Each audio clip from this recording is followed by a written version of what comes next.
One of my team has just shared that they've been diagnosed with ADHD.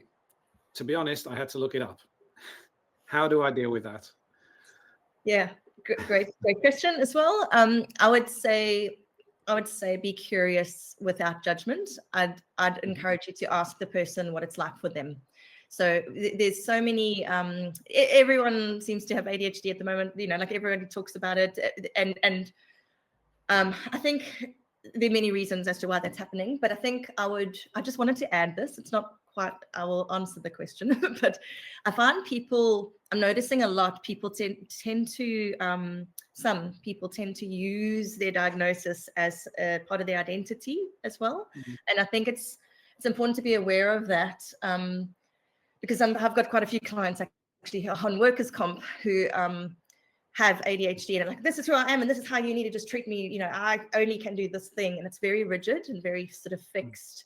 And I don't think that's healthy either. So I think it's important to know that whatever anyone has been diagnosed with, that they're sharing with you, because we all have diagnoses. Hey, we all are on a spectrum of so many things. We all have, and not to dismiss, diagnoses. I don't mean that at all, but we all have human traits that are all, some of us have anxiety, some of us have depressive bouts. It's a lot of, we all have things.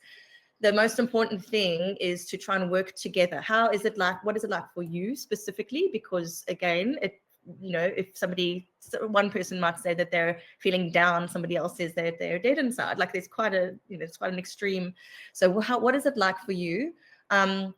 And how do we work together? Because I think that's the most important thing. Our diagnoses can kind of divide people as well, because then, now my boss is not accepting my diagnosis, and then it becomes us against them. It's very much about honesty. I actually don't know what that's like. What is it like for you? Can you share that with me? I'd like to hear how it is for you. Because I've also had some people who will say, it's not my job to educate you, and that as well. And I think that's why bring it down to the specific person. What is it like for you? And how can we work together to help you be as your productive self, kind of thing? I would also even ask, are there any resources that have helped you so that I can learn more about it? But how do we work together? It's always us against the thing. I think that's the most important way to look at it. Yeah. That's excellent.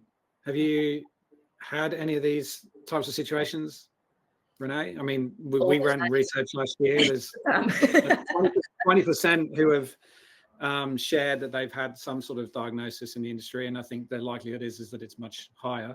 So look around our teams, there's very, very high likelihood that someone's got some sort of neurodivergence.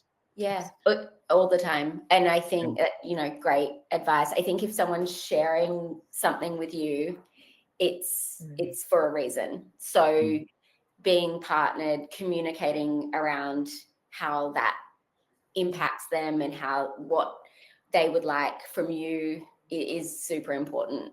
So I think it's great that people are sharing more. I think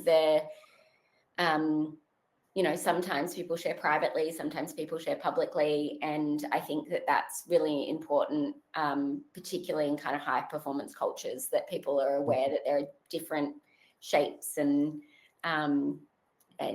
around kind of how everyone shows up.